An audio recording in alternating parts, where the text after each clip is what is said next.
Good evening and welcome to Long Island Crisis. The purpose of this show is to educate, empower, and offer guidance and support for families struggling with a loved one's addiction.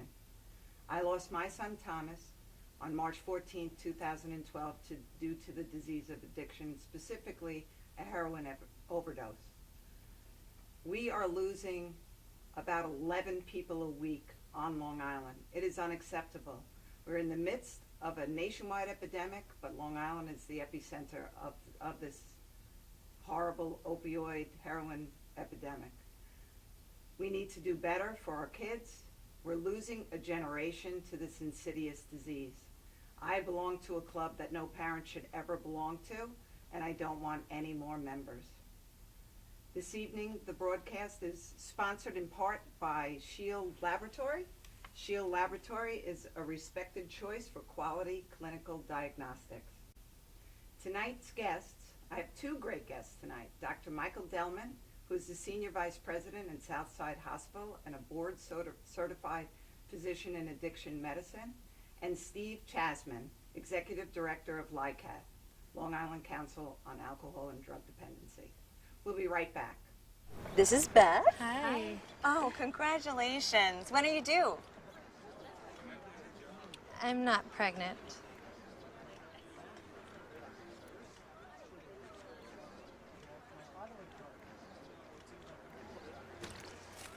Oh, look at that.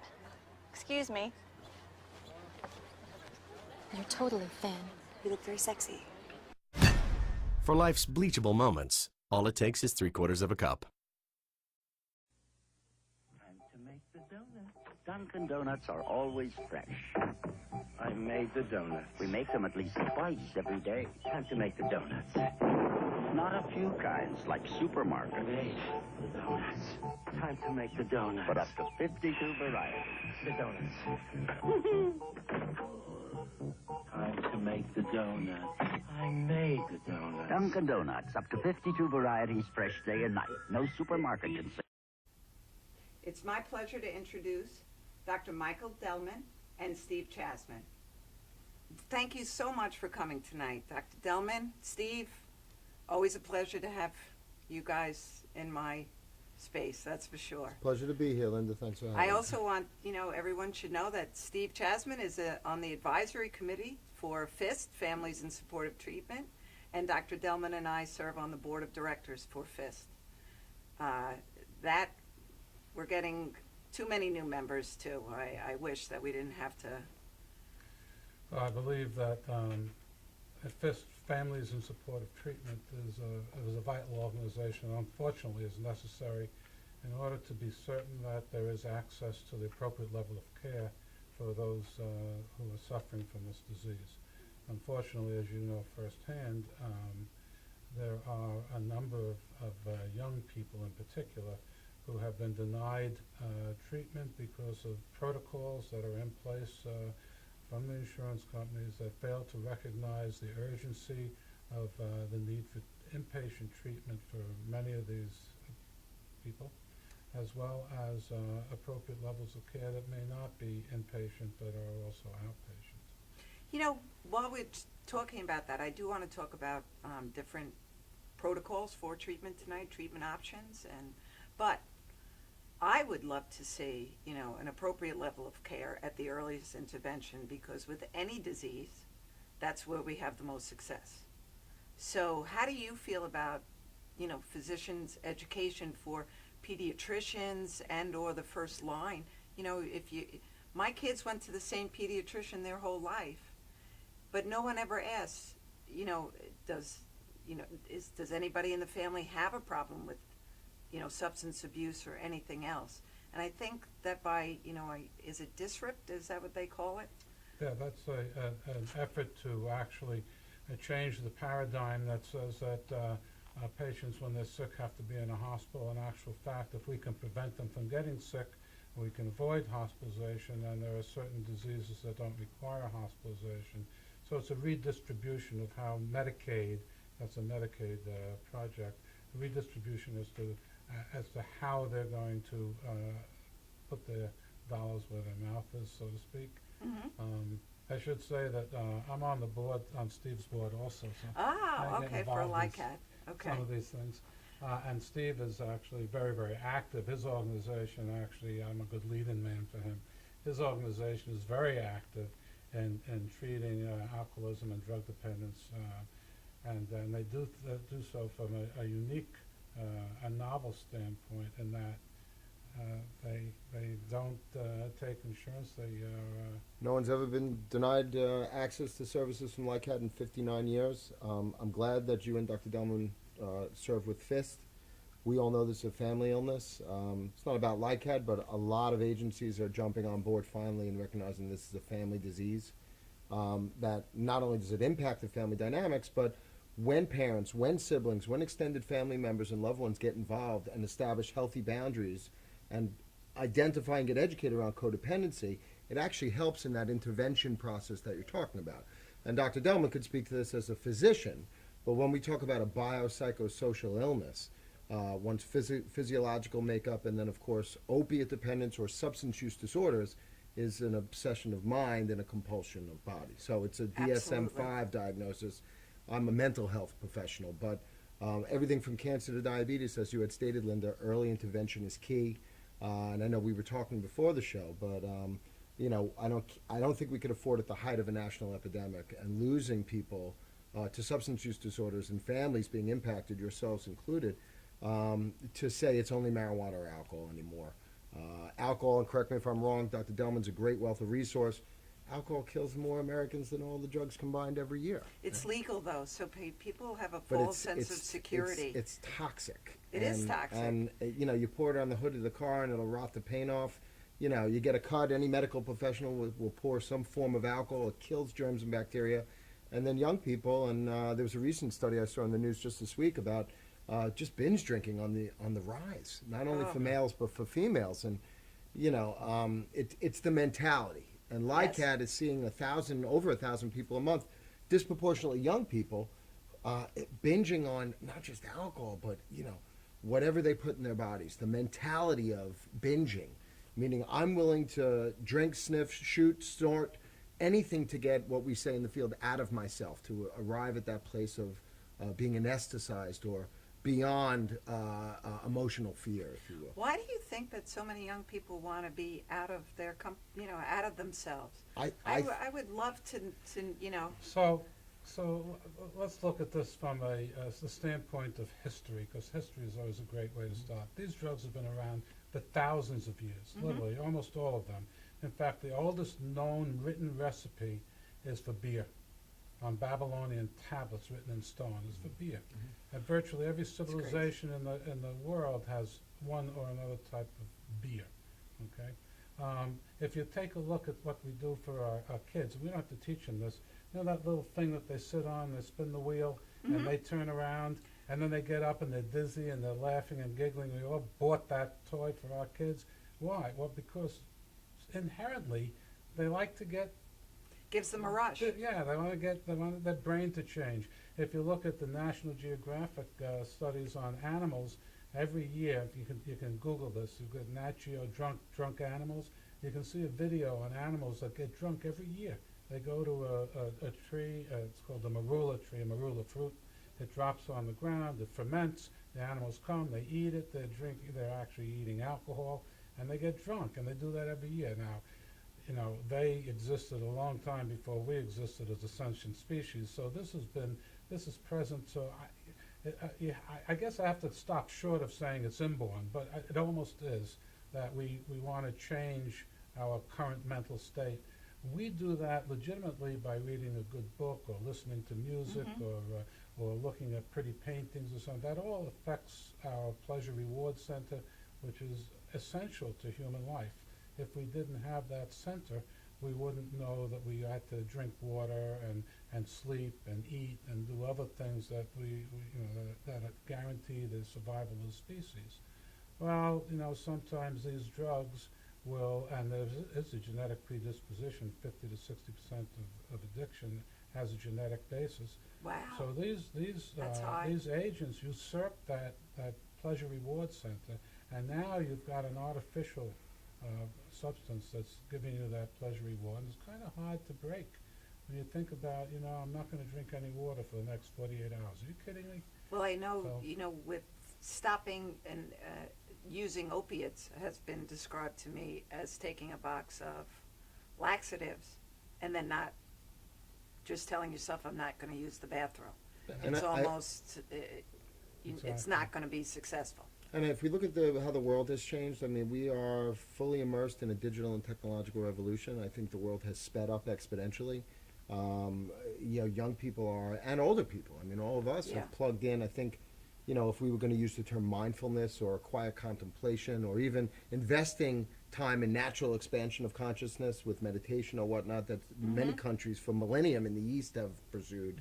I think maybe it's no coincidence that opiates are painkillers, not just physical painkillers, but emotional painkillers. And, we're one agency of a host that work with veterans. We've had a war on two fronts for 14 years. We live in a post 9/11 world.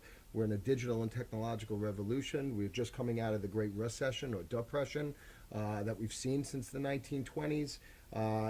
We're plugged in to natural disasters and being inundated with stimuli from news channels and unfortunately 24 hours a day. negative sensational Yes. news channels. And some people are impacted by that. And young people, whether it's bullying or social acceptance, social media has taken on a whole new dimension of social acceptance. I mean, if you are being bullied at school, it used to be in the olden days, you had 6 hours at school. Now you could potentially be harassed online or trying to compete with your peers to fit in. So why do I bring all these things up? I guess every generation previous had said, well, this generation has it more difficult.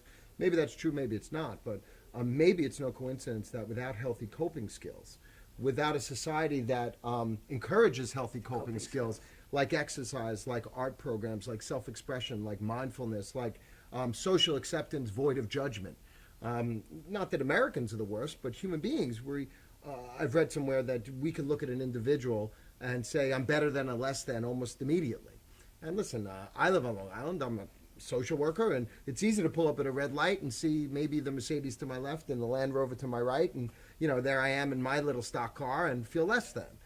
And I'm supposed to be a well-adjusted adult. Could you imagine adolescents that are in that middle zone of not yet adults, no longer children, and dealing in a very competitive academic and social life? And maybe it's no coincidence, and I think Dr. Delman would agree, not that it's healthy, but there is a social element to substance use. I have the weed, you have the papers, you have the lighter. There's a social element. It's your new dysfunctional family. And They there come together there and is they- that cool factor. Yeah. I'm not advocating for it, but it with so many things stacked against young people, unless as a society, and we could start with communities and school districts, unless we start introducing and encouraging healthy coping skills for what is a heightened level of stress and stimuli, people are going to look for relief. Too much stimulation, pressure. Too much pressure, stress. Too much stress, fear. Too much fear, anxiety. Too much anxiety, give me whatever you got to make Yes. me feel better or help me sleep. Without a doubt. I love the way Steve puts these things, 'cause it's exciting. He gets me excited when I listen to him. So the issue is that we can't expect young people to understand all of what we've just said, because physiologically they have not developed to that point. If everybody watching this show would stop and think for a second, if they're over age 18, what they did when they were 15 or 16 and would they do it now, I think they'll find things as, oh my God, I would never do that again. Well, that's because of normal physiologic development of the brain. So you Yes. have the forebrain, the prefrontal cortex of the brain, which is the last thing to develop. It usually doesn't develop until around age 25. And we've made significant gains in society. We start reading the literature about, how old was Cleopatra, how old was, Cicero, and how old. I mean, they were young people willing to take chances because the forebrain is not fully developed. So we make some good gains that way. But as Steve pointed out, we're now in a society where everything's moving at warp speed. Yes. And the need to belong, to be a part of something, becomes a significant issue. And one of those things that can help you belong is either to get rid of your anxiety so you look like the cool dude, or to participate in some sort of group action that may not be the best thing in the world, like experimenting with marijuana or experimenting with nicotine or with alcohol. Those are things that, number one, we should anticipate teenagers are going to be inclined to try because they don't have that risk-benefit center fully developed. And then we have to deal with it in an appropriate fashion. It can't always be a function of, well, if you do this, you're going to go to jail. I mean, that's almost like an all or nothing response. I mean, either do it the right way or you're going to end up, Exactly. in jail. Unfortunately, sometimes if you don't do it the right way, you end up dead. But that's a whole separate issue. That's a whole separate And, issue. and one of the things that you asked me to address in preparation was, how do we approach this? We have the social worker and the CASAC approach, the alcohol and substance abuse counselor approach, and then we have some aids to help them. We do have some medications that can be of value for certain individuals, and I think Steve's point that this is a complex brain disease, a biopsychosocial disease, we tend to forget. By the way, before I forget myself to tell you this, one of the reasons that you've had trouble with your pediatrician or with other physicians is that up until recently, less than 2% of American medical schools were teaching anything about addiction. Which is, it's crazy. I know veterinarians get more training in pain management than physicians that treat humans. And pain management, as you know, was the reason for one of the epidemics Absolutely. related to opiates and the overprescribing of pain, which was an unintended consequence of making the fifth or sixth vital Right. sign to be management of pain. So we talk about your blood pressure, your respiratory rate, your heart rate, your temperature, then we have how much oxygen is in your blood, and then we have Why don't why we you ever have pain. Why don't we ever start with the least amount?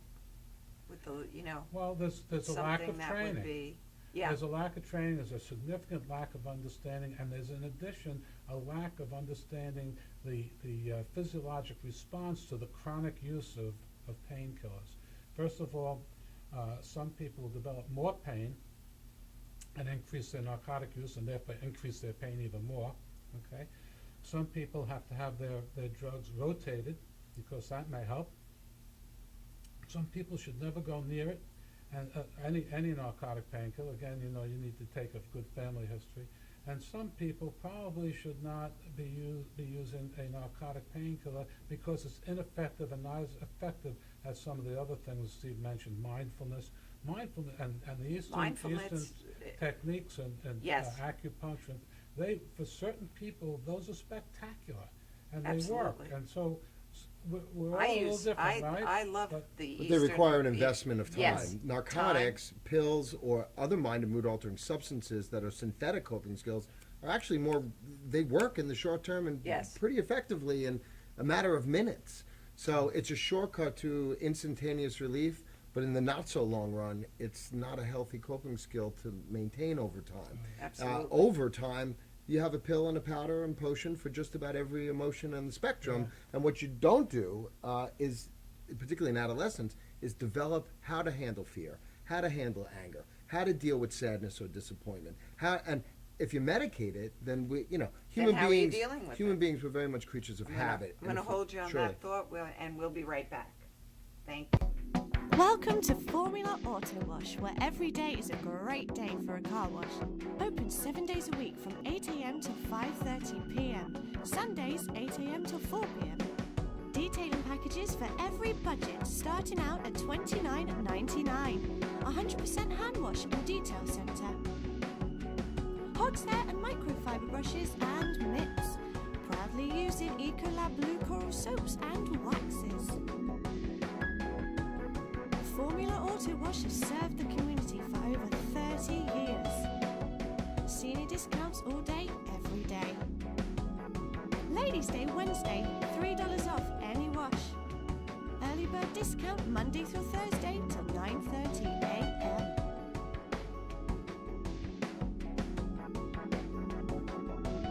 Check out our website, formulaautowash.com.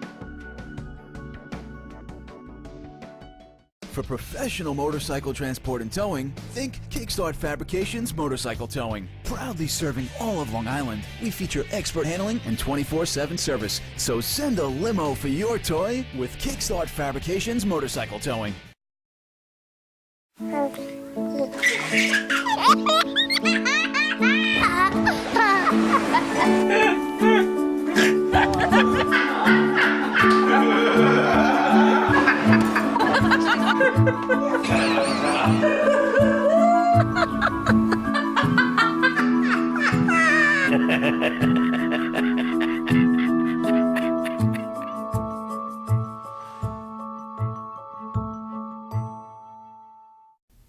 Okay, we're back. So off camera, we were just talking about, you know, when I went to school, if you had a problem with somebody, I'll meet you at the flagpole at 3:00, and you got, you know, you had your friends ready, they had their friends ready, Right. and it was settled at 3:00. Now we have 20 million people viewing it on Facebook. We have kids going into, you know, deep depressions and committing suicide. You know, last year we were up in Boston for the Harvard Addictions Conference, and the chair of psychiatry put up this year, 1965. Long story short, it was the first year of the personal computer. And since 1965 to present, we've been trying to emulate computers with multitasking. Truth is, human beings can only do one thing at once. And computers literally store, display, and compute data simultaneously. Our minds don't function that way. I think we ask a lot of whether we're employees or employers. I think we ask a lot of students, and certainly we're seeing some of the competitive nature and with the changing curriculum in schools. And, you know, people are being inundated with pressure, and they're not feeling that they're good enough. You know, low self-esteem, insecurities. Which is part of being a teenager to begin with. It's part of negotiating that and Yes. confronting these fears. You know, I know a pharmacist in Huntington, in and around where I live, and she'll tell me she writes more prescription for Xanax or benzodiazepine, anti-anxiety drugs, than anything else. And yes, Which we're are also addictive. Extremely addictive. I mean, we right? hear And you about can opiate. see We hear it. about opiate dependence. You'll wish you were dead, but it won't kill you. Benzodiazepine and alcohol will. And I think, and Dr. Delman could speak to this as a physician, doctors have a very difficult job, granted. You know, I have a friend who went to medical school, you know, for 11 years with a specialty, and he's like, Steve, I missed the class on BS detection. People come in feigning lower back pain, looking for opiates, or, you know, presenting as anxious to walk out with Xanax, Valium, or Klonopin in the interest of drug seeking. And, you know, he has to see 20, 25 patients a day just to break even with malpractice insurance. So, you know, there's a larger discussion here, but Americans are some of the biggest consumers of, correct me if I'm wrong, Dr. Delman, of pharmaceuticals in the world. We use 90% of the all opiate prescription drugs in the world. In the world. And we're only about 20% of the world's population. And ironically enough, we incarcerate crazy. more than, and we work very closely, as I know you do, and Right. Anthony and Dr. Delman, with both county governments, and the jails in Nassau are filled with our children, with our friends and family who have made really unhealthy choices. I don't believe that, I know all of you share this view. There's no such thing as a bad person. All No. people inherently good. Yes. But substance users tend to make bad choices based on the disease, based on the seeking of the obsession, which is a recycled thought, I need another, and the compulsion, I need another, I take another. And the accumulation of resources, once they go through their own, they seek out resources beyond themselves in the selling of jewelry and the stealing of things, not because they're bad people, they're sick people. My son did that. They're sick people. Yeah. And fortunately, both district attorneys, both county executives, both sheriffs, law enforcement across the nation is taking a look at how we are dealing with substance users. Up to 80% of people incarcerated across America either have a mental health diagnosis and or including a substance use diagnosis, which is in fact a psychiatric diagnosis unto itself. So you're either talking about a primary diagnosis of mood disorder or schizophrenia, or, you know, a secondary diagnosis go along with it with the self-medication with drugs. I do believe that until you get rid of the substance use disorder, that's when you will find that there is a mental health And disorder. Harvard About 65% of patients will have a combination of dual diagnosis, but the issue of how to approach that is still being vetted out.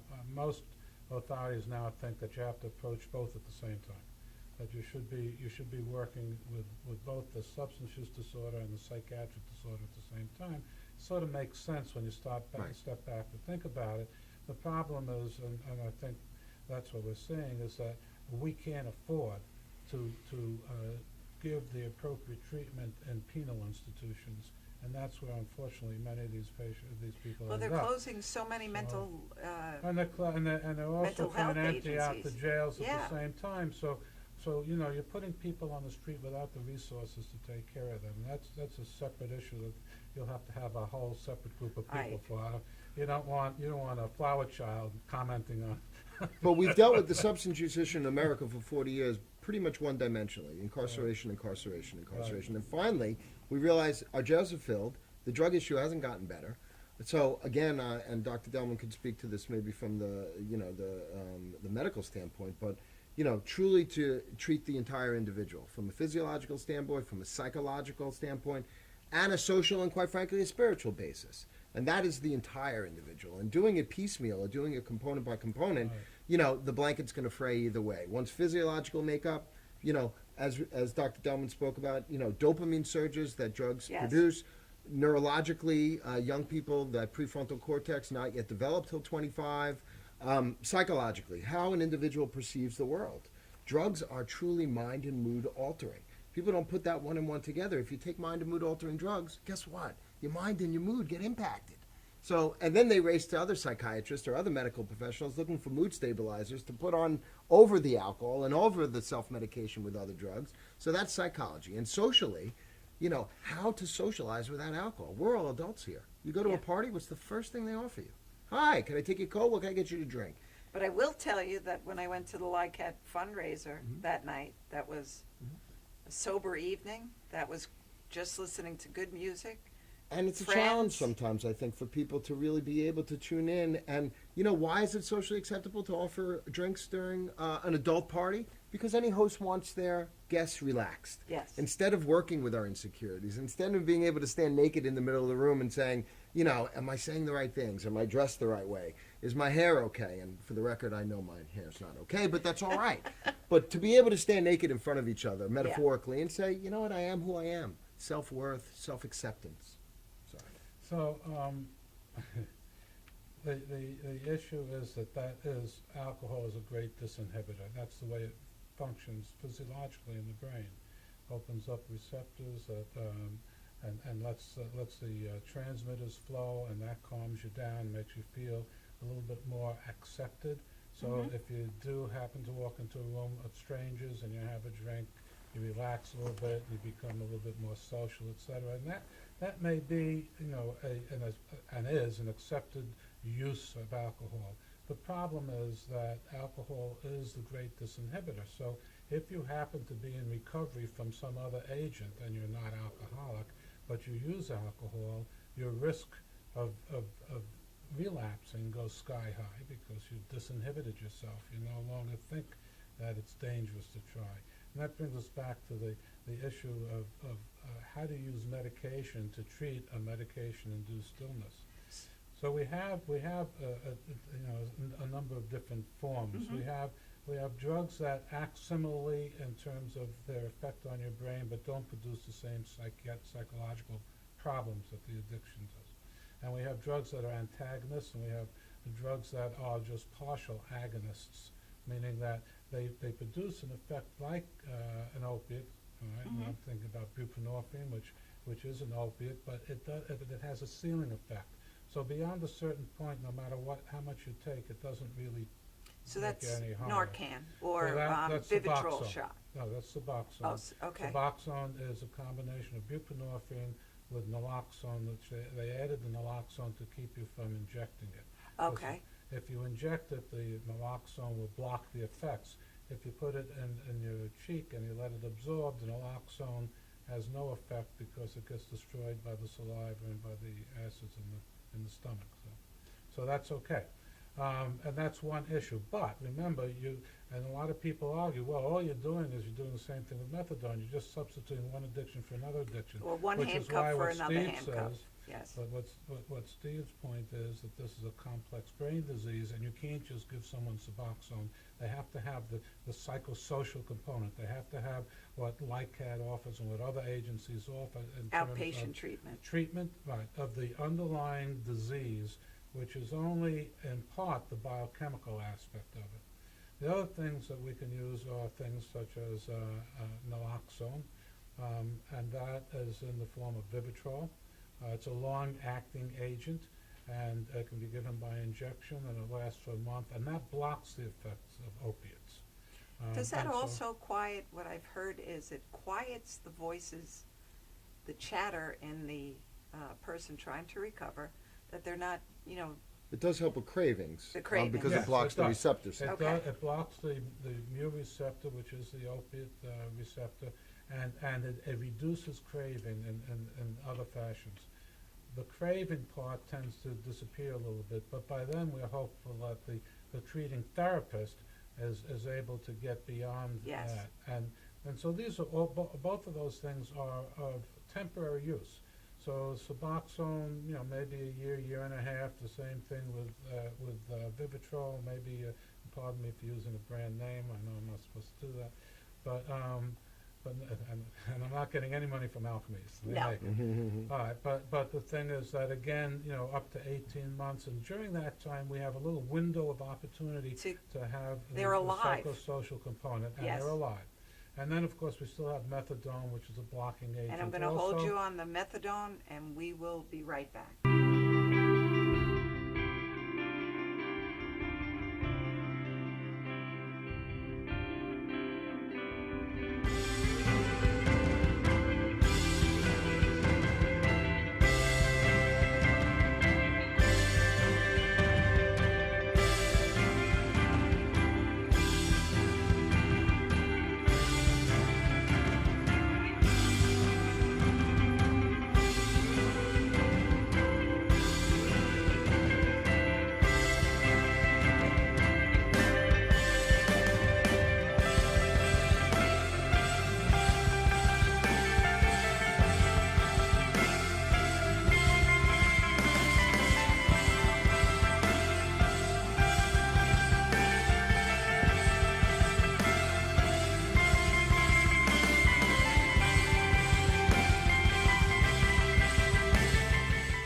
For professional motorcycle transport and towing, think Kickstart Fabrications Motorcycle Towing. Proudly serving all of Long Island, we feature expert handling and 24/7 service. So send a limo for your toy with Kickstart Fabrications Motorcycle Towing. Welcome to Formula Auto Wash, where every day is a great day for a car wash.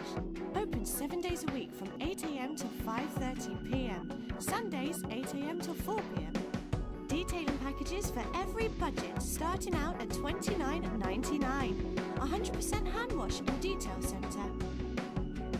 Hot hair and microfiber brushes and mitts. Proudly using Ecolab Blue Coral soaps and waxes.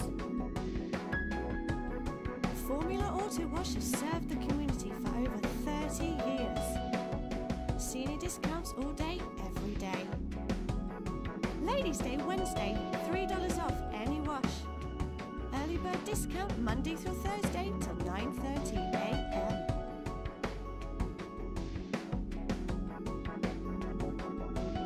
Check out our website, formulaautowash.com.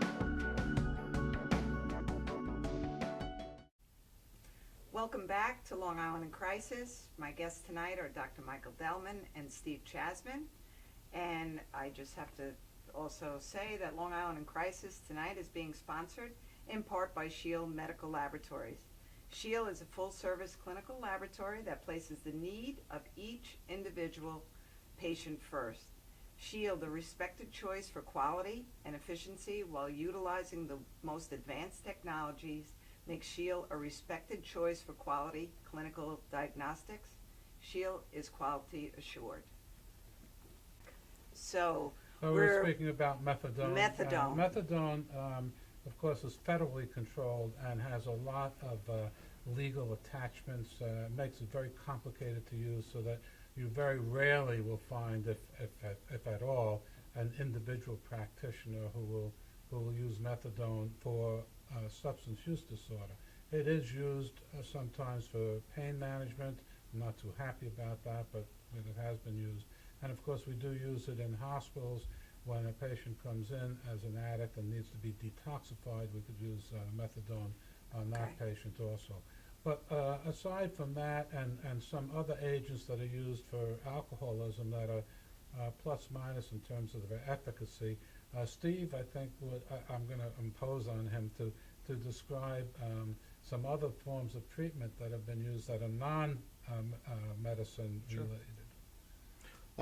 So when Dr. Delman talks about some of these opiate receptor blockers, and they have those receptor blockers for alcohol as well, and there's big business in this. So pharmaceutical companies are looking for receptor blockers with cocaine. I know they're close with a host of other things. So physiologically, it gives the individual, in the case of the 28-day injectable, a 28-day head start that maybe, just maybe, they could be open to what we call psychosocial treatment modalities. The most common and effective that's used is what we call cognitive behavioral therapy. What is cognitive behavioral therapy? Cognitions are thoughts. So before the individual gets up off a couch, similar to this, and grabs someone's purse and goes to score drugs, it begins with a thought. Cognitions are thoughts. If we can have more awareness and attunement of what's happening from the neck up in between our ears, we can have more influence over our behavior. So there's several psychiatrists who came up with these models. We use at LICAD and the Terence Gorski model, that thoughts produce emotions, emotions produce emotional states often dictate behavior. So to be sitting here and having thoughts of boredom or frustration or insecurity, and these mounting thoughts cause this feelings of discomfort, whether it be fear or anger or anxiety, and then the individual moves to medicate that. So CBT, cognitive behavioral therapy, is really getting individuals to be more in touch with their feelings. There's other behavioral models like the dialectical behavioral model, which was Marsha Linehan's model. Getting people, for years we've been asking people, how do you feel? And then we realized that maybe a whole generation of young people don't really know how they feel. They only know good and bad, the very black and white feeling. Yes. And substance users get into the behavioral pattern. Either I feel really good because I'm high, or I feel really bad because I'm not, and all these real life surges of pressure and anxiety come to me. So being able to teach people, literally teach them of what the emotional spectrum is, and realize that some of these thoughts or some of these emotions are tied to emotional experiences, so they can have more influence over their own behavior. Self-help groups, with the use of sponsorship, with the use of many 12-step programs, are really an introduction into one's self-worth and one's emotional life. And they say, listen, the first word of the first step of any 12-step program is not I, it's we. That you're in this together, and sometimes our thoughts can betray us. Yes. Mark Twain had a great quote. He said, I can't believe I'm sane after all I've been through. And some of those things actually happened. Meaning that the nature of mind is sometimes to project to the future, to dwell on the past, and some of those thoughts are not comfortable. The good news is the past is truly gone, but for people with trauma, and we're looking at trauma-informed therapy, a very close or a high prevalence with substance use and other psychiatric disorders, that people did not have an ideal childhood, real or imagined, bring that into adolescence and in turn to adulthood. The other piece, which is sweeping the nation, and the evidence and the data is complete, I think I attribute to John Kabat-Zinn, who at University of Massachusetts has been doing hard research around mindfulness. We are such a doing culture that the art of non-doing has been lost. Yes. That the art of relaxation and just being able to literally breathe and to calm or soothe one's thoughts per minute. Remember, anxiety, Xanax, even though it's a medication for anxiety, is not the treatment for anxiety. If fear is represented by a hole in my jacket, my hand could be alcohol, medical marijuana, Xanax, Klonopin, Vicodin, Percodan, Percocet, Oxy, Roxy. Is the fear still there? The hole is still there. When the medication wears off, there's my primal fears again.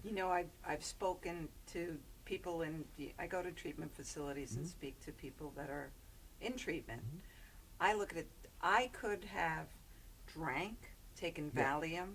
I could have been given a host of medications when my son died. At the end of the 6 hours, 6 days, 6 years, my son still would have been dead, and I would still have to have walked through all the emotions that come with that. And I'm not discounting I still that. walk through.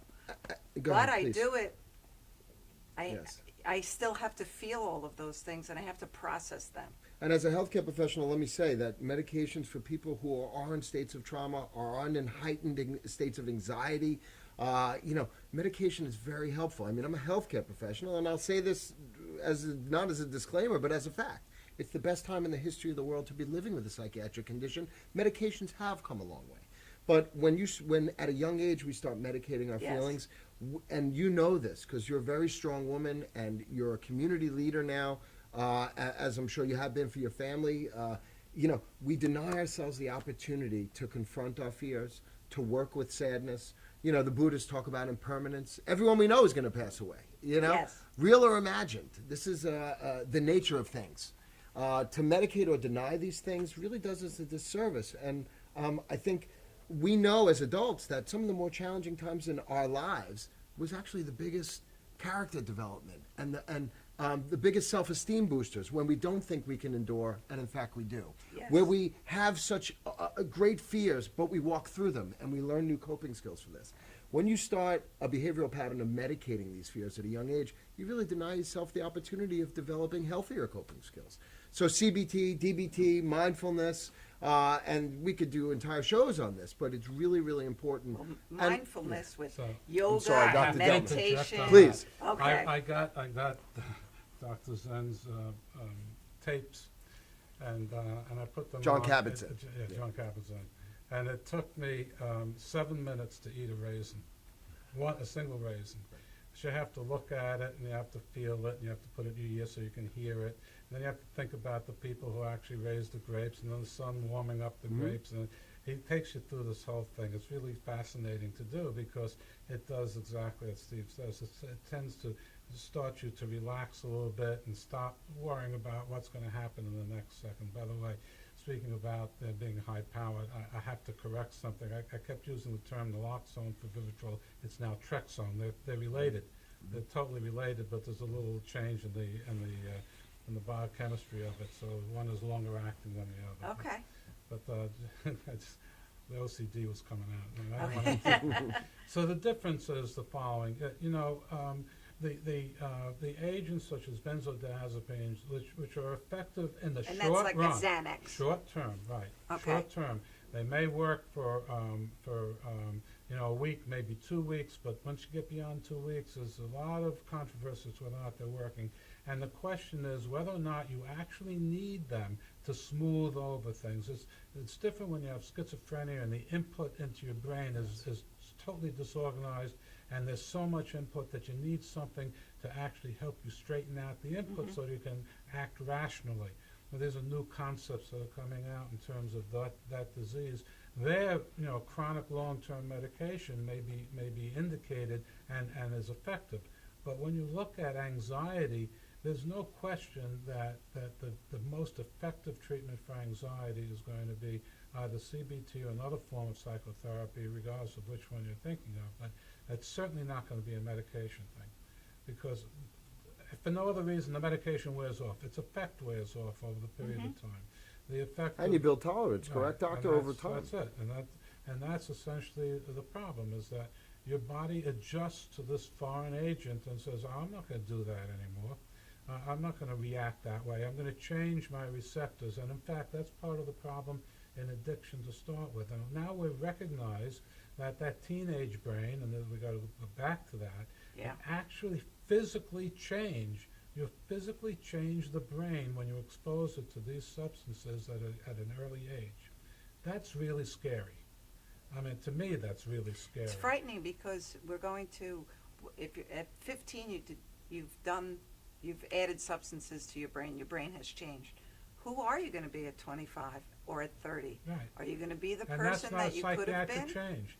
And you're going to Probably need more, not. and tolerance is defined as you need more of the drug to achieve a desired effect. And if that's your one-dimensional coping skill for anxiety over time. And we see young people coming in, every time they experience fear, they take a Xanax or a Valium. I mean, they're up to 15, 20 milligrams of Xanax. And crazy. unless you And it maintain probably isn't that. working. And it probably is. And then they get anxious that they're running out of the pills that help them with anxiety. So it becomes this cycle. And listen, for people who take, I'm not a physician. I have friends and family that have to take Xanax because of panic disorder, general anxiety disorder, people who have been through great traumas. I'm sure it is effective, and as Dr. Delman said, in the short term. But ultimately, developing the healthy coping skills, being able to look at what our fears Children are. are not taught that in school. And I find in today's world, and this is just my humble opinion, but all children should not get awards. You know, you either have a soccer team has won the game or not won the game. So we need to teach kids it's okay to lose, and you have to work harder to, you know, to work together as a team or in your, as you know, your scholastic ability. But you should always be either, if I gave 100%, then I did a good job and I'm okay with my result. That should be what your parent or yourself is going to be happy with. But when parents go into school and say, you gave my child a B and I know that this should have been an A, that's not creating healthy coping skills. And let's also look, I mean, this generation, maybe more so than any other generation, are not outside playing. They're No. at home or locked in basements playing video games. Exercise is the greatest reducer of stress out there. Yes. Always has been. You know, it helps with anxiety. It helps with stress. Imagination. Imagination. And let's talk about self-expression. What's the first thing to go in school districts when cuts come? Art. Art programs Music. and music and programs, and people, adults often give up their creative impulses as they get older. We always ask, because we do a lot of presentations in communities, you know, how many adults kept a journal or painted or danced as a child? How many do it now? You know, it's like 2%. And Right. most people throw down the pen or the paintbrush because they realize they're not going to be Mozart's, Rembrandt's, or Jay-Z's. But what they lose is the ability to get the feelings out of themselves onto the page, onto the canvas, onto the dance floor, into the instrument, through chords. I mean, music and art and, I think, psychology are very similar. They're the identification and the coordination of emotions. It's so powerful to, you know, I encourage young people, parents that I try to help, and siblings who have a loved Yes. one fighting, write them a letter, because they're angry. Write all your feelings. You never have to mail the letter. Just get it out, rip the letter up, or give it to your brother or sister. And what's the law? We always use it, but out of challenging times comes great art. I mean, you know, you Absolutely. could go back to Picasso's Guernica or whatnot, and whether it's internal or external, and there's always going to be challenging times. And I think we lose something when we don't encourage young people to continue to express themselves, not only in creative means, but just for their own use, even if it's not going to be hanging in the Met one day, even if it's not going to be sold in music stores, to just create for the sake of self-expression. And I think that's been lost. And, you know, maybe it's no coincidence. We go out with Lycat. Drugs are but a symptom.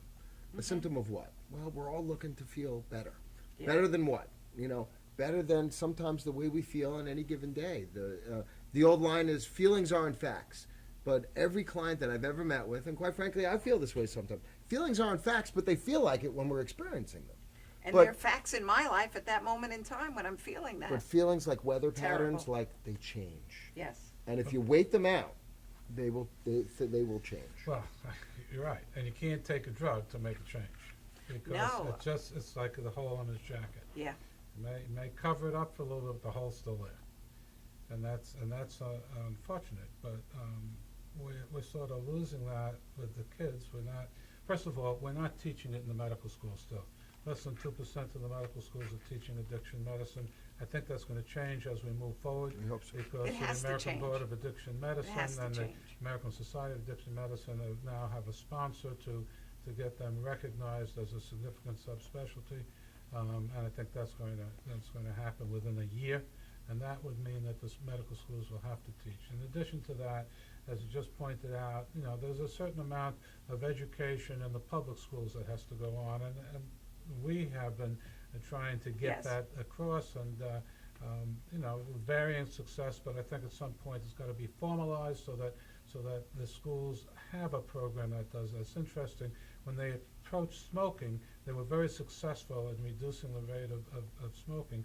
What's fascinating is that when the kids get out of the elementary schools and go to college, it goes up a little bit again, because now it's no been a longer long in their time, face all right. the time.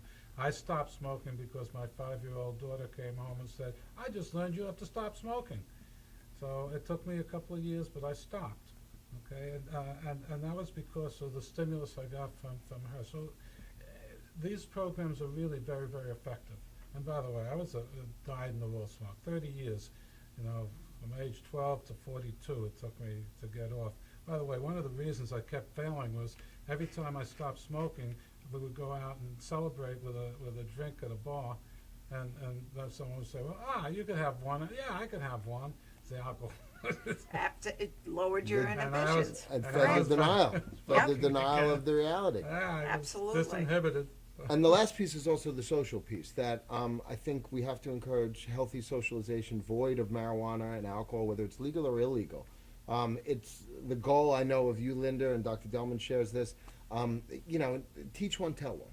That, you know, we use young people who are in recovery to go out and educate their peers. Absolutely. This generation really has to be invested, and you're a living example of this, Linda. You know, old and young, and we're all somewhere in between. But we have to be invested in saving this generation. We have to encourage people We're to, losing them. you know, to stand up and be counted. And you know what I loved about Greg Williams' film was, you know, Anonymous People, is if 20 million people showed up at the White House lawn, there would be changing policies across the country tomorrow. You know, it's really important for young people. There's the old saying, you know, and we need the young people. If you're not angry, you're not paying attention.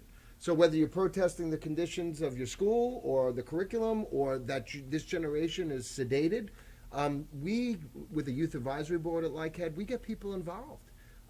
People, unfortunately, that have to, much like yourself, who had to convert their tragedy to the greater good, so that young people like Thomas didn't go in vain. Absolutely. That there could be some hope that comes out of this, And and there is social hope in change. recovery. Absolutely. There is hope in If there's recovery. one Absolutely. message that we need to get across to not just your audience, but to the nation, is that, and Steve said it in the beginning, this is not willful misconduct.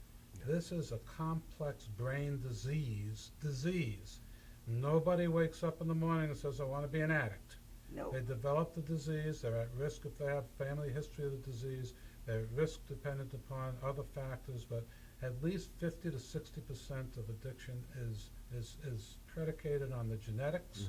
Some of the treatments that are effective are dependent upon your genetic makeup, and the issue is it's a disease, period. It's not social misconduct. It's not just, And I need you to stop that. You need to stop right. doing that today. Well, That's not going to unfortunately, happen. And we're trying to get the drug courts to understand that this is a disease, that it's not willful misconduct, and you can't just say, as unfortunately one judge I met said, "If I tell you you got to stop doing this, you better stop doing this, or I'm going to put you in jail." And that's what your answer is to the disease? You're going to tell me that that's the way you handle You're going to your scare me addicts? into And stopping. the way we know That's it, we have a relapse prevention group in Nassau and Suffolk, and I can't tell you how many younger people sit there and rub their heads now that they're in recovery saying, "I can't believe I sold my mother's engagement ring. I can't believe that I stole my father's money. I can't believe that I stole things. I can't believe I sold myself for drugs." I mean, that's how we know it's a disease, because people wouldn't act like this, you know, under those conditions. You know, you are kidnapped. That's how, for me to witness my Yes. son, he was gone and the host took over his body and took him to places So- where he never would have So gone. liken it to this. We've all at one time or another tried to see how far we could swim underwater, right? And at that end where you just say, I gotta breathe, and you're fighting not to get up because you want to go a little bit further, that's what the addict feels when they can't get their drug. Yeah. Can you imagine that feeling? I mean, that's exactly what they're feeling. So what are they going to do? Anything to be able to breathe. Absolutely. They're going to do anything and everything. But Thank there you is guys. there is a solution. There is a solution, and recovery is possible. There is hope in recovery. So much hope in recovery. You know, unfortunately, we need to do better, for this generation. We need to have earlier intervention with appropriate level of care, and I'm happy to see physician education come on board. Thank you for joining us this evening. Thank you to my two special guests, and we will have them back because we could talk for 3 more hours. Join us next week, Long Island Crisis.